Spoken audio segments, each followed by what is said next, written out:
Well, we got some stragglers in that VIP room having a day for themselves. Tonight we had the musical entertainment was D Train singing "You're the One for Me." I don't know how many of you heard that before. Any questions from anybody?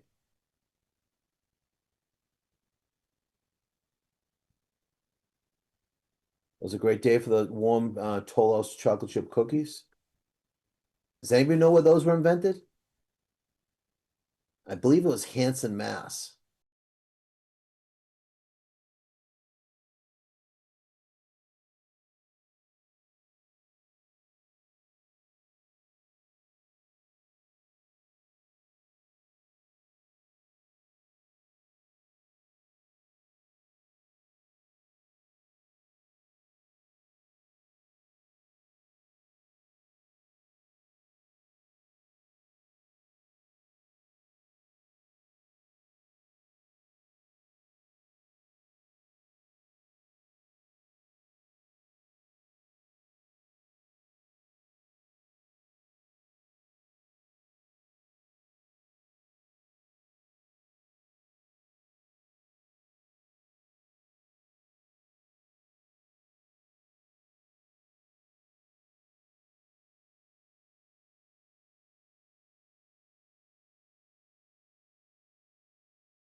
Anyone else back in here?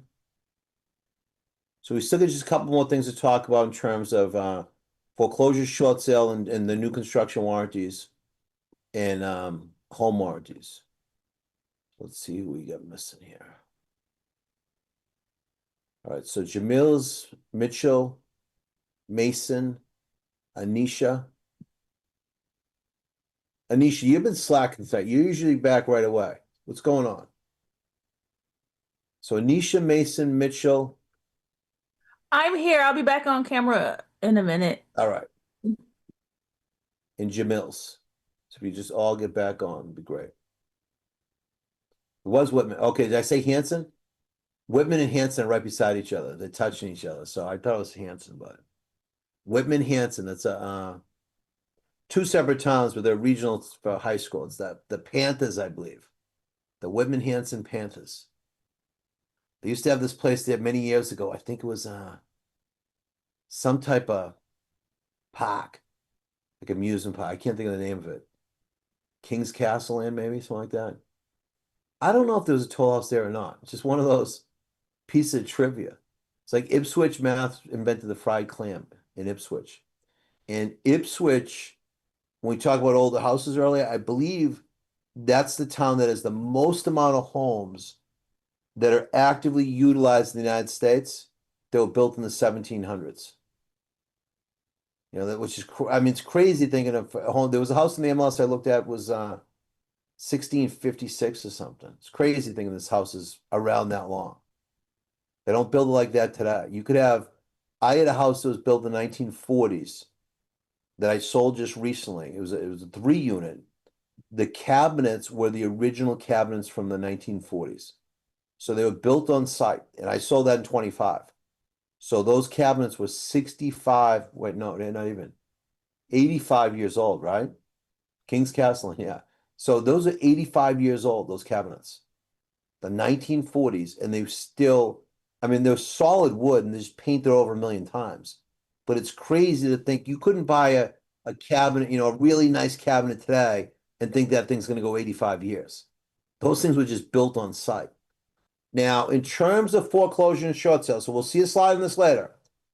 Foreclosure is when the lender liquidates your interest in the property and it goes to auction. We talked about the friendly foreclosure known as deed in lieu of foreclosure, where the borrower just signs it back to the bank. Now, in residential foreclosures, for the most part, once it's sold at foreclosure, that's it. Sold at foreclosure, that's it. The buyer can redeem it up until the time of the sale. In some states, though, with the foreclosure, a homeowner that gets foreclosed on has a period of time to buy it back after the sale. And they call that statutory right of redemption. So most states don't have that residentially, but some do where it gets foreclosed on. the person got foreclosed on can exercise their right of statutory right of redemption, and they'll have a period of time to buy that back. Now, when a lender forecloses, it could be for many different reasons, but 95% of the time, it's because they didn't pay the loan. So let's say you have 30 years to pay the loan and you stop making payments, the lender uses what's called the acceleration clause, and that's from your financing section. So you're in the 30 year of a 30-year mortgage, you stop paying, they accelerate, so it's now year 30. You have to pay them everything you owe them. You only have 30 years to pay it off if you make the payments on time. So that's a foreclosure. If nobody buys it back at the foreclosure auction, it goes back to the bank, it becomes a bank-owned property. And the bank might fix it up, or they might go to another company to get that sold. Yep, that's fine. I got your message. So one of the risks too with foreclosures is many times you buy it at the auction, it's sight unseen. So it's sight unseen. Now I want to draw everyone's attention. We have a special guest right now, and it's Zoom user. So Zoom user, I know that's not your name. You got to fix that. I want to make sure you get credit. So Zoom users in the car. You came in as Zoom user. Just make sure your name's there. Go to the upper right-hand corner of your tile, and then just hit that and do rename. If you have trouble with that, you can put your name in the chat, and I'll help you out. Okay. So why doesn't everyone look at their tile right now? If you see the word Zoom user for your name, you won't get credit for the class because they have no idea. We have a lot of Zoom users, but we don't have people that are named Zoom user. If that's your actual name, I apologize in advance.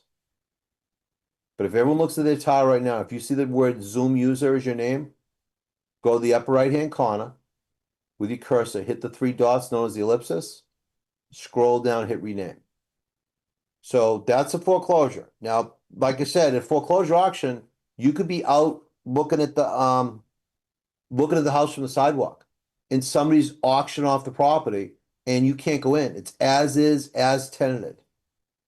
They don't know who's there. Sometimes I've heard cases where as is, as tenanted, and it's occupied. The banks, the auctioneer says we have no idea who's in there. Other times, the house could be vacant. The bank has the keys, and they'll let people in. Excuse me, that's not often the case though. So a lot of times sight unseen, you have so many days to close on the property. And that's it. Short sale is when the investor agrees to take less than what's owed because it's in the best interest of the investor. So they're going to sell it for less than what's owed. They're going to accept less than what's owed because it's the best interest of the investor. The investor's thinking that if it goes all the way to foreclosure auction, they're going to get a lot less for the property. When they agree to a short sale, they usually like the owner of the house to be living there. They're living there, they're maintaining it, just it's upside down. They over-improved it. And that happens sometimes when people buy properties. They buy a property, they fix it up, they over-improve it. It has to, if you're putting stuff into a house you buy, you have to make sure it conforms to the neighborhood. So like I said, the doors of my kid's house were the white hollow. They didn't like it, but they were kind of beat up, so they just went with solid wood. They also went with laminate, the hardwood flooring as opposed to carpet. Carpet would be much cheaper, but it's still not to the extent where they really went overboard. Does the state give federal credit investor? No. So basically what happens when the lender, when I'm saying lender, I'm talking investor. So when you pay somebody your loan payment, 95% of the time after the first year you're in your loan, you're paying a servicer. So that servicer could be anybody. It could be Bank of America, it could be any company. And they're sending it to the investor, which very well could be the federal government through Fannie Mae or somebody else. So when you call them and say you're looking for a short sale, they have to check with the investor, and investors have different criteria. When the investor agrees to the short sale, they send you a 1099. They're writing it off as bad debt. So they're writing that off in their tax of bad debt where you have a tax liability for it. Because in many states, they cannot sue you for a deficiency. In a commercial transaction like that hotel I was talking about earlier, If they're walking away from some debt, the lender's going to sue them. A regular, typical homeowner in the United States, they're just going to write it off as bad debt if you don't have the money. They're not going to sue you. Now, if you were getting foreclosed on and you started destroying the house, you took the cabinets down, sold them, you started breaking stuff, removed the heating system, that case, they might sue you. They sue you for deficiency judgment. That's not something that happens common with residential property. So short sale, they agree to take less. They've been around forever. There's time periods in history we have more than others. Because people, when we saw record numbers, it's because people put no money down. They put no money down, and then all of a sudden, the market changed. They were already upside down. Sometimes people over improve a property. They put way much into it. So like my kids doing their stuff, they weren't putting too much into it. That you'll go with the laminate floors instead of the carpet, and the wood doors, things like that. Not a really big deal. They're gonna put in like the mini splits also. Not a big deal. But MC Hammer, can't touch this. Putting in gold faucets, gold fixtures, very expensive tile, this, that, and the other thing. He bought a house in Oakland, California many years ago. You might have to look it up. Just MC Hammer, can't touch this. That was his famous song. Very popular entertainer in the 80s. But he really over improved his house. There was so many things there that nobody would really expect. They're not going to get the money back for it. So he ended up claiming bankruptcy one period of time. People with new construction sometimes will go overboard and they'll put more into it than it's worth.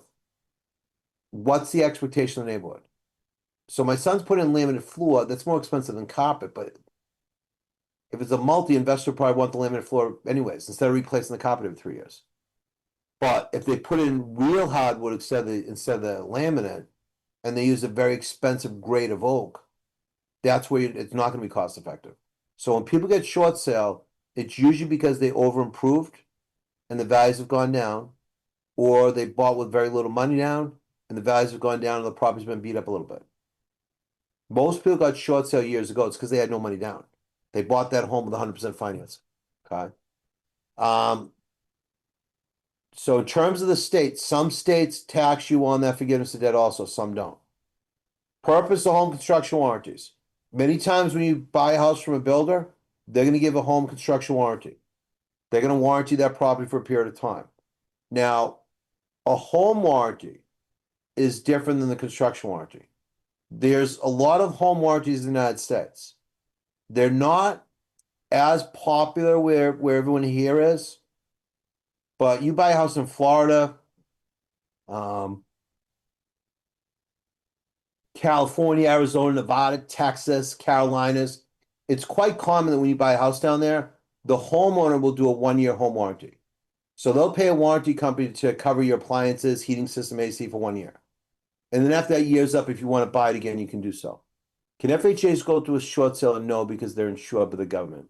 They don't call it a short sale with FHA. I believe they call it a compromise sale. That might be the VA. But either the FHA or VA, they don't use the word short sale. They use a compromise sale. Basically the same thing. But short sale not be. So yeah, FHA, you can go through the equivalent of short sale. And what's interesting about the FHA is you can also apply for what's called pricing guidance. So if a homeowner has an FHA loan, they can apply for pricing guidance. So that means that they'll work with lender and they'll say, yeah, we'll take this price for a short sale. But the other thing, Ruben, and you don't need to know this for the test. FHA, if you're having a tough time making payments, they will re-amortize the loan to 40 years. So you cannot get a 40-year loan from the FHA. But if somebody's having trouble making the payments, they can re-amortize that to 40 years. Okay? Also with FHA, if you got it, let's say you got an FHA loan at 8%, and now the rate's gone down to 5%, they will give you a streamlined refinance. So they'll basically, as long as you're not taking cash out, they'll guarantee a finance to a lower rate. Sometimes it does, sometimes it doesn't. I don't know all their programs. So sometimes it does, sometimes it doesn't. And that one to re-amortize at 40 is relatively new. But if the rates go down, they will give you a streamlined refinance with, you could have a credit score that's less than it was before. Their theory is if your payment's going to go down, it's pretty much a guaranteed. So I'm not 100% sure when they re-amortize the 40 because that's relatively new. You can't get the 40, but if you're having trouble to re-amortize it. But a lot of these other lenders, if you called them, and we saw this during COVID, if a homeowner called a lender, their servicer, and said, I'm having trouble paying this. For the next 90 days, I had some issues come up and it's going to be taken care of. They might very well say, we'll defer 90 days, 3 payments, 90 days. So you can just add that to the end of the loan, stop making the payment next month. It's one of these things when people say they know short sales, they really don't, because you could have the same situation and be dealt with many different ways, many different ways. So warranty programs around here, and I'm saying around here, I'm saying all your states, not as common. We still have them. More common in the hotter climates. I think it's because the ACs tend to go much more often. Okay. Now, in terms of as we go through here, if there's anything on here you don't understand, just let me know. Gonna go to the next outline. It's okay. We're still where we need to be. Ownership rights, estates, rights and ownership.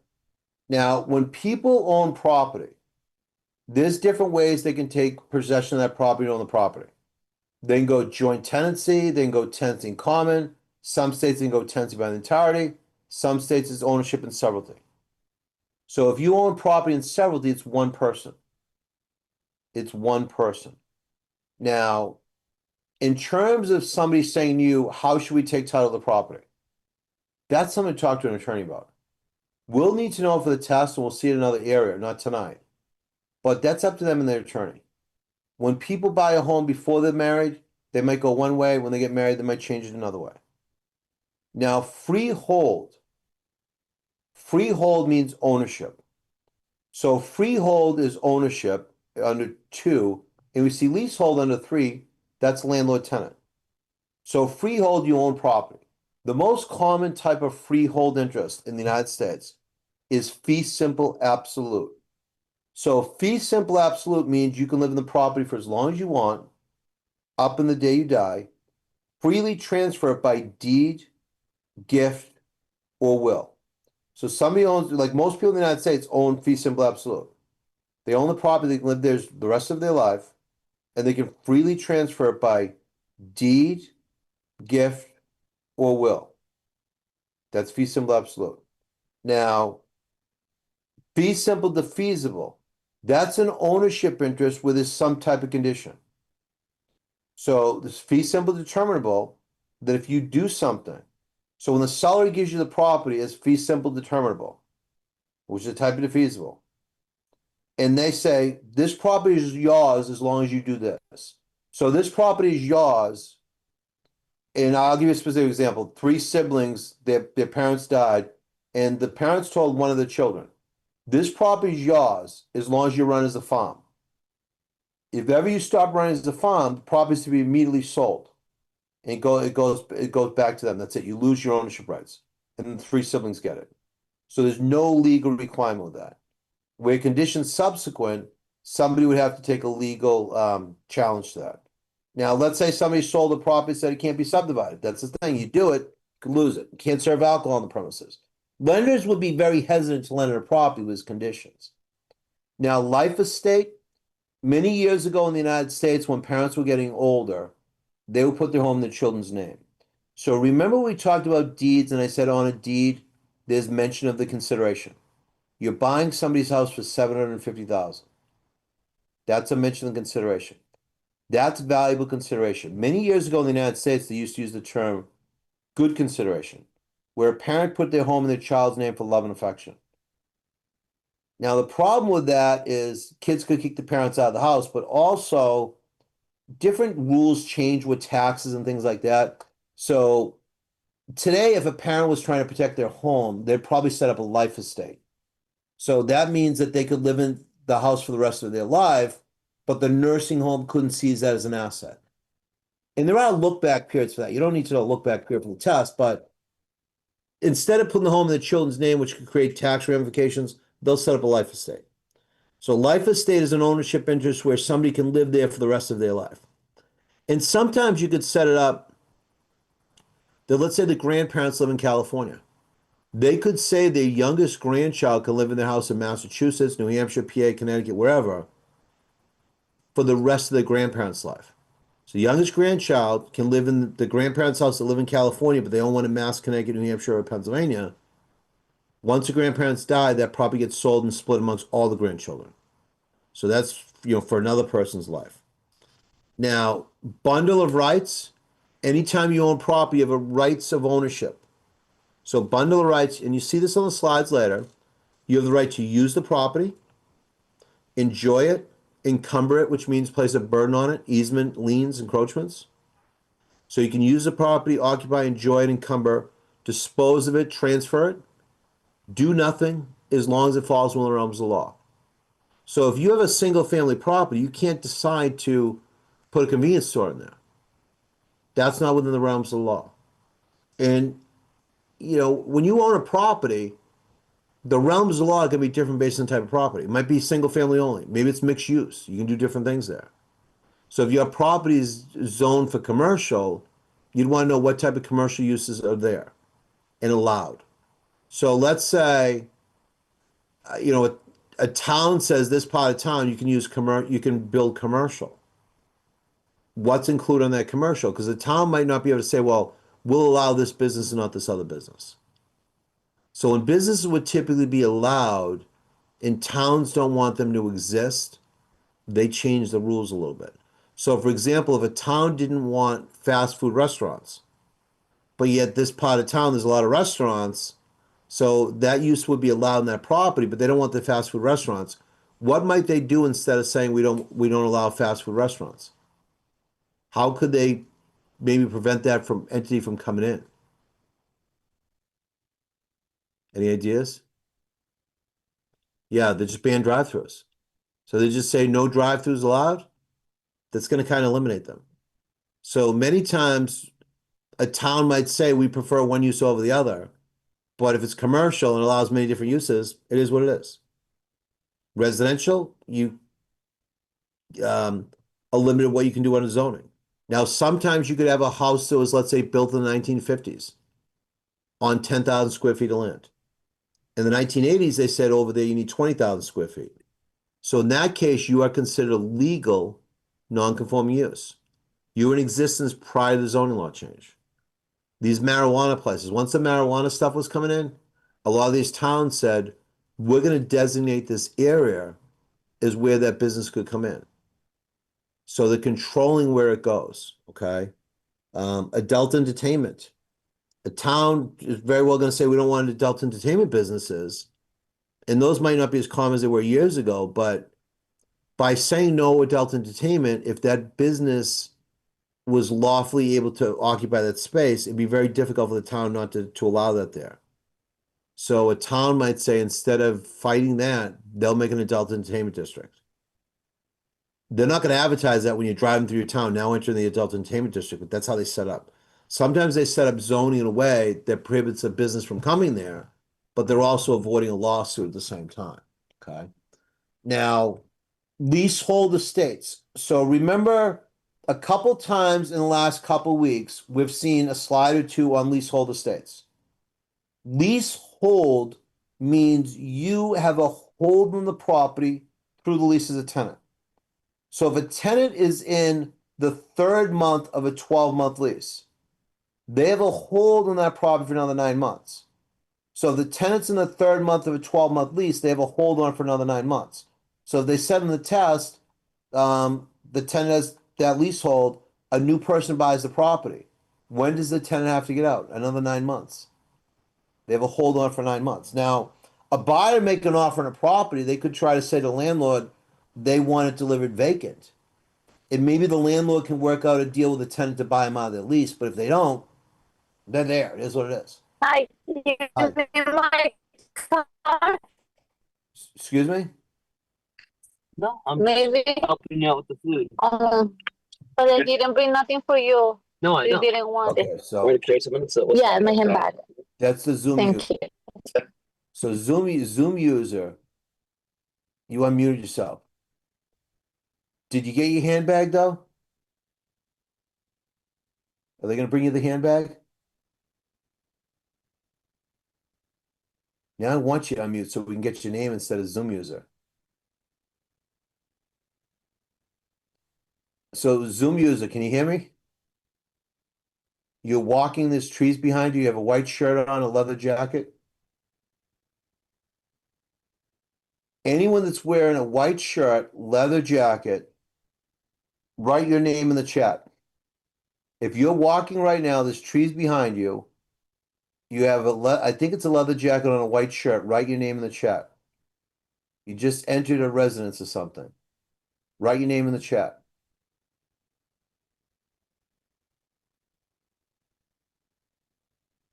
This isn't going. If anyone else has any tips for me, how I can make this work, let me know. Send her a direct message. Yeah, I don't know if you're not hearing me though, but that is a good idea. I'll try that now. See if that works. All right. So in terms of leasehold estates, estate for years, that was on the slide the other day, where that's confusing. Estate for years means that the period of time you're leasing something for is set up in advance. Once it's over, it's over. So if you rented a place for a year, and at the end of that year, it just disappeared and that was it. That's an estate for years.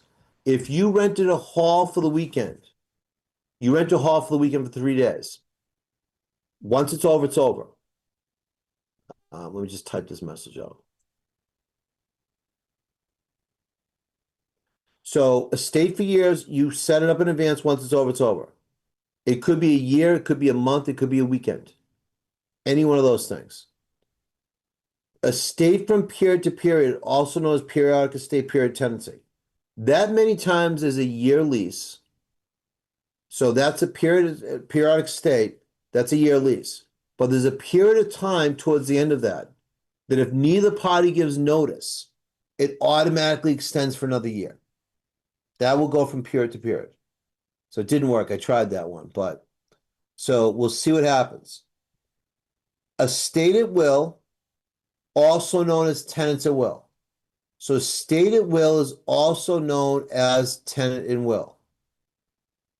Estate at will is also known as tenant at will. The tenant gives money the first of each month to stay there. The landlord takes it, allows them to stay there. They do the same thing the next month. Either party can cancel that. It's just a matter of how much notice they have to give. So typically with a tenants at will, they have to give either 30 days notice or a rental period. Some states it's 30 days, so even though they paid May 1st, they can give it now and still do 30 days. Some states it's 30 days notice. Some states it's 30 days notice or rental period, whichever is greater. Okay? Could be either one of those. Still fighting on this Zoom user thing here.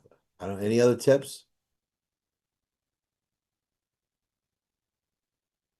Siobhan, maybe we send the turtle at her.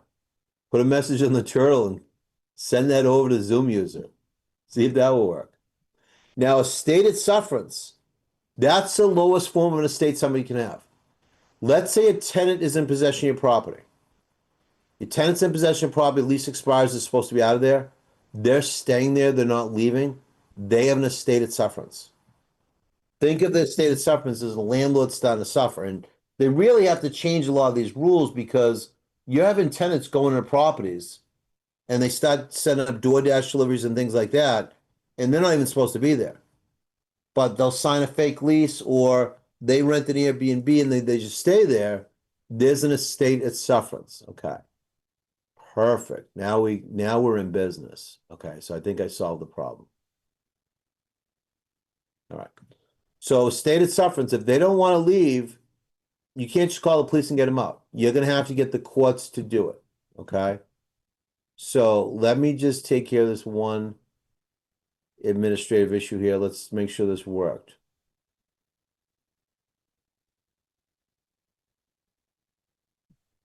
We got the Be Right Back screw is running wild. I want to try doing a Be Right Back just to see how the other half live. See what that's like. Bear with me 1 second. All right. So, Annie Lee, can you hear me? Can you hear me? I'm just going to share mute for a second. Yes, I can hear you. Okay. Did you hear me earlier? You were under Zoom user for a long period of time. Because I was on my phone, my cell phone, and I don't know how to use I Okay, usually and do it that's on fine. my laptop, but Yeah. today, Just make a note of it, so if there's any issue, I mean, I know you were here, but if there's any issue of them giving credit, just make a note of it and just explain what's happened, but next time you're in a class with me, I'll explain to the moderator, and I'll just have them put a note in for it. I think in my cell phone, I do not have my name on it.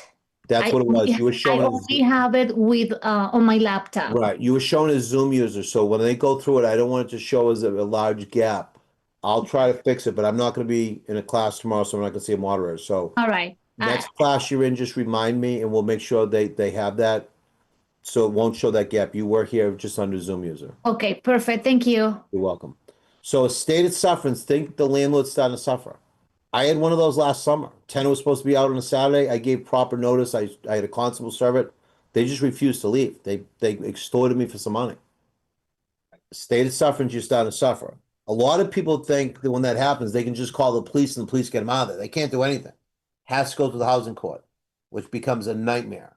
But sometimes, I mean, I'm hearing a lot about this with Airbnb. I'm not that familiar with the legalities of Airbnb and how that works, but there was a famous story last year where some Hollywood producer's kid or something was in a very high-end Airbnb in California for like a year, and they couldn't get him out. In terms of getting him out, well, the thing is, Zachary, it's hard to say because a lot of times what they'll do is they'll set a court date, but a court date's not like ordering a pizza.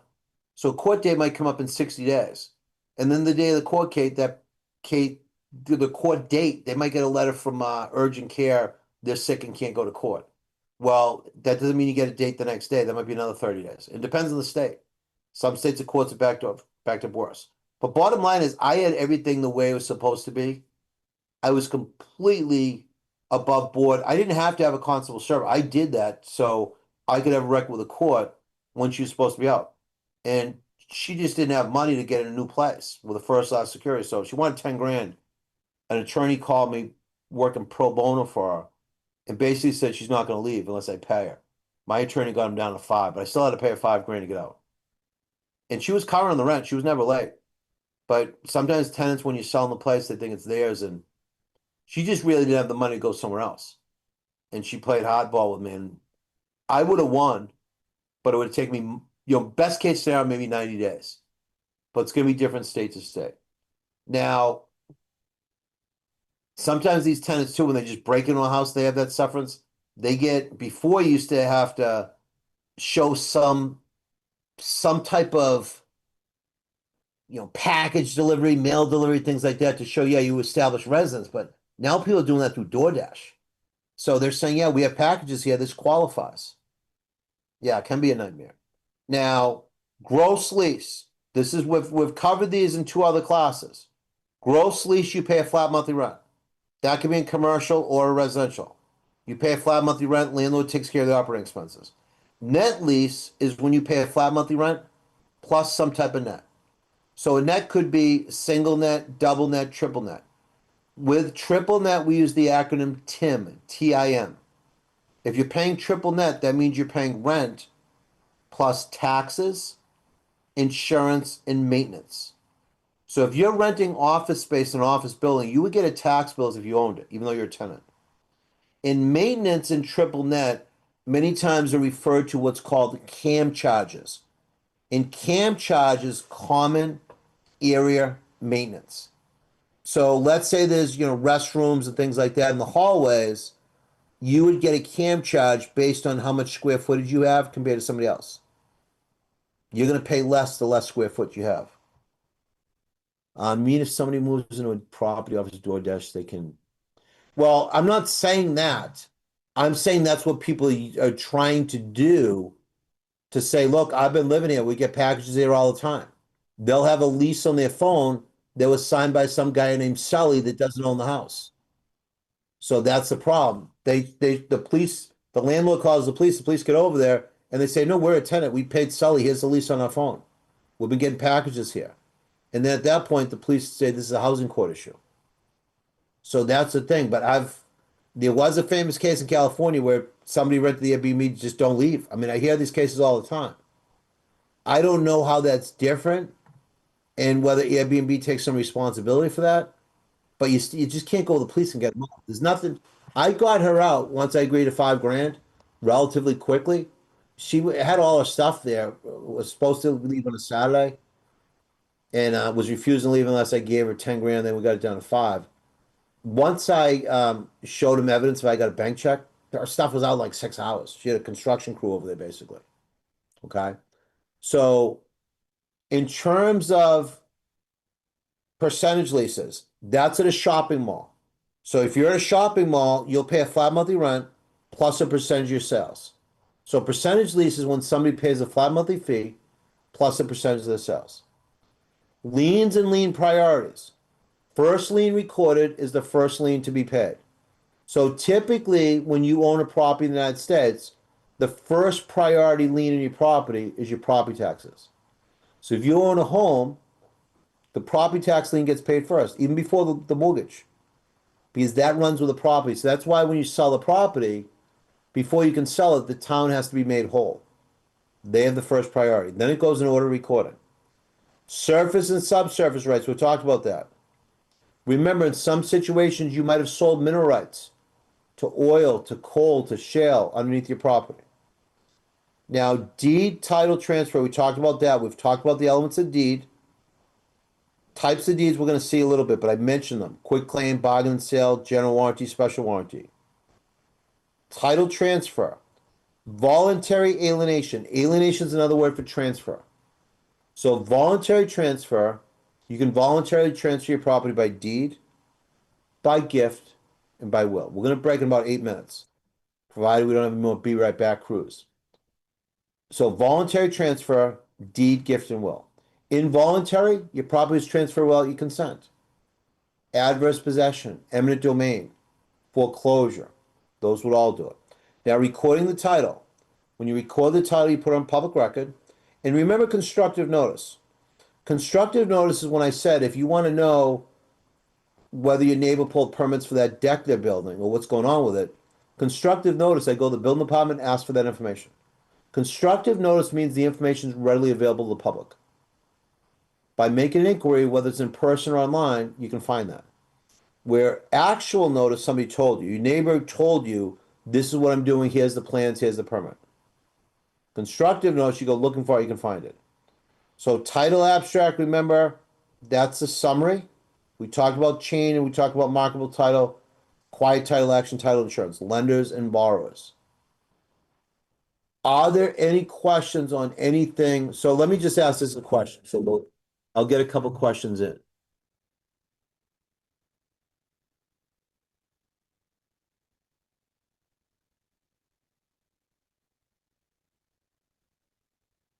So I'm asking this as a check-in question because I want to do this check-in and one more check-in question before we take our next break. Any questions on this slide, yes or no? Just put in one of those just till we have it down.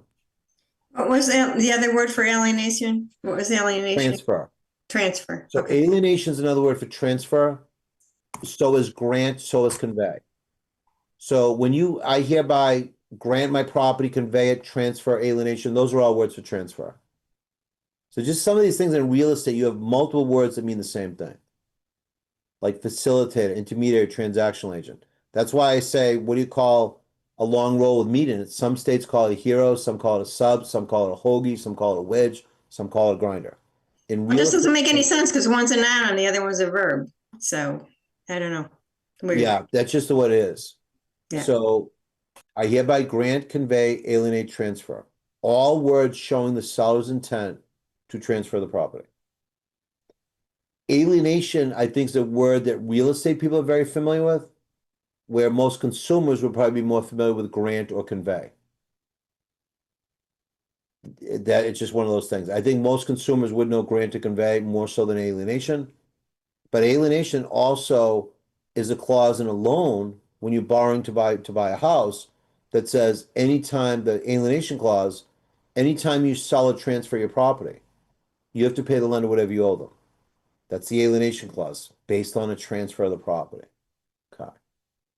All right, so we're going to do just a little bit more and then we're going to take our break. So alienate, transfer, separate, distance, remove. You're transferring somebody's right from the property. Voluntary transfer, deed, gift, will, involuntary tax sale, adverse possession, eminent domain, etc. Now, in the next slide here, it says alienation. Voluntary alienation is deed. In another slide later on in the class, we're going to see gift or will. So alienation is deed, gift, or will. We're only seeing deed here. Now, when you gift your property to somebody, which we'll see in another slide, you could gift it to somebody with no conditions. I'm gifting it to you, and this is what you can do with it, whatever you want. If I give you a gift of property and you want to sell it, you have every right to do so. But sometimes people make a gift with conditions. So they can say, I'm going to gift this property to this religious organization. But the gift has to be used for religious purposes. I'm going to gift this property to the town, but it has to be used for a new senior center.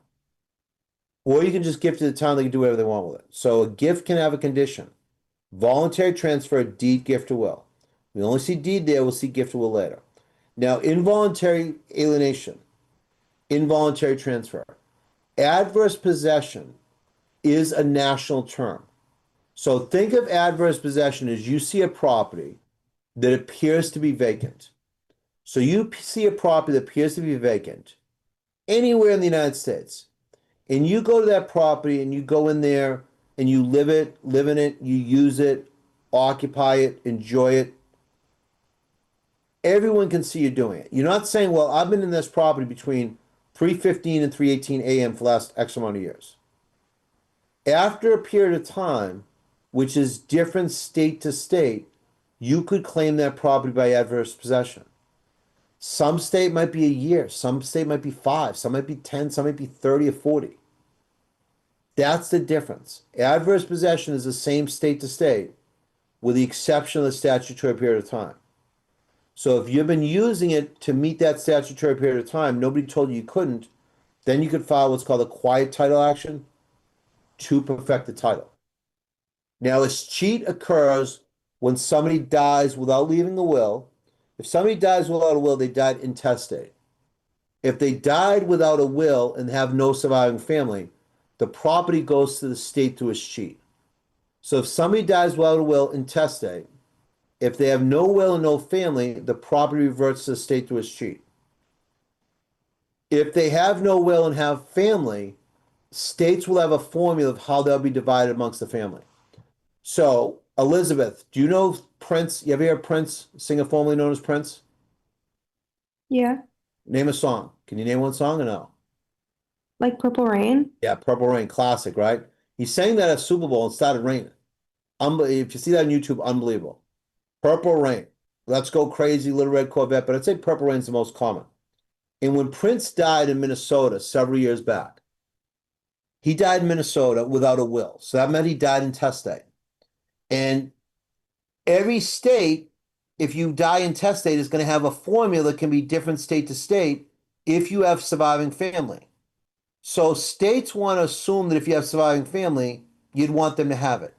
How the states divide, that's different state to state. So when Prince died, he died without a will. And then they looked at, was he married? The answer was no. He wasn't married, no spouse. Were his parents alive? No. Did he have children? No. Now, you got to remember, his songs and everything were worth hundreds of millions of dollars. And then it went down to siblings. So I don't know. It was probably wife first, and then children, and then parents, and then siblings. He ended up having, I think, 2 or 3 siblings. So he died without a will. If he had no family, it's going to revert to the state through his cheat, and the state can do whatever they want with it. Where he had family, it would go to the surviving family members, but it went down the list. Spouse, no. Children, no. Parents, no. And then siblings, they got all that property. Every state, the formulas can be a little bit different. So one state might say if you're married and have children, the spouse gets the first $250,000 of the estate, and then it's 50-50 amongst the kids. They started this many years ago in the United States because there was a time period where if somebody was married, the woman's name was not on the property. This was long before same-sex marriages, so the woman's name wasn't on there. And if the husband died, many times the brother would get the property, not the wife. And then they started giving the wife what was called marital rights, rights through the marriage. And they used to distinguish those rights between dower was the right of the female, courtesy was the right of the male in marriage. Now with same-sex marriage, they call all marital rights dower. You don't need to know what Prince was for the test, but everything else I'm talking about is test related. Dower, courtesy, etc. That's how they came up with intestate succession. But there are cases in the United States where somebody dies that's very wealthy and they have no spouse, children, family, goes to the state. Now, condemnation is when the government takes your property through eminent domain. And when I'm saying the government, it could be your local government, it could be the state government, it could be the federal government. When the government takes your property by eminent domain, they have to pay you fair market value. Well, when properties by the that are acquired by the government through escheat, usually they'll put that money in the general fund. So they'll sell it at auction, usually put it in the general fund. But they could get a building and decide they want to keep it for public use. I remember reading about a case years ago, and it just happened to be in New Hampshire, where these two people died. I don't know if it was like carbon monoxide poison or something, and everybody thought they were very poor. And they had all kinds of luxury cars, jewelry, things like that, and all went to the state. They had no family. So condemnation is when the government takes your property through eminent domain. When they take your property by eminent domain, they have to pay you fair market value. You can always challenge it, but they have to pay fair market value. Foreclosure is when the lender is liquidating the interest, your interest in the property. Okay? So here's the question I want you to answer right now. Let me put this in here. It'll be easier, I think, to track. So it's going to be a very simple question. Once you answer this, we'll be on break. Do not sign out. But if you get bounced out, just bounce back in. I'll let you in from the waiting room. So the question here is, name a tourist attraction. I'll see you back at 8:30. Name a tourist attraction. Perfect. Any questions come in, I'll answer when we come back. 8:30, yep.